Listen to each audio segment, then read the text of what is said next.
Hi friends, ఇవాళ వీడియోలో మనం ఈ మధ్య రీసెంట్గా రిలీజ్ అయిన సుహాస్ హీరోగా నటించిన Ambajipeta marriage band cinema story ఏంటో చూద్దాం.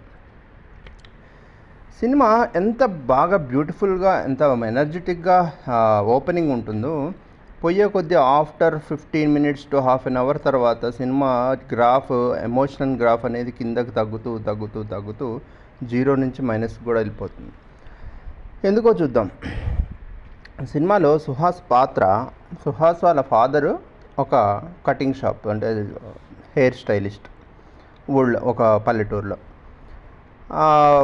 వాళ్ళ ఫాదర్ ఎటు హెయిర్ స్టైలిస్ట్ కాబట్టి ఇతను కూడా అదే పని వచ్చి ఉంటుంది. అయితే స్వతహాగా ఇతను ఒక 18 to 20 years మధ్యలో ఉన్న సుహాస్ ఒక మ్యారేజెస్కి మనం బ్యాండ్ బాజా కొడతాం కదా, ఆ బ్యాండ్లో ఒక సభ్యుడు. ఆ బ్యాండ్లో పుష్పతో పాటు ఉండే అతను, మరి అదేం సినిమా, మిడిల్ క్లాస్ మెడలిస్ట్లో ఉండే ముసలాయన, వీళ్ళందరూ ఒక గ్రూప్ లాగా బ్యాండ్ వాయిస్తూ ఉంటారు. సినిమా ఓపెనింగ్లోనే ఆ బ్యాండ్ మోగుతుంది, దడాలు దడాలు అని సూపర్గా ఉంటుంది. మంచి సినిమా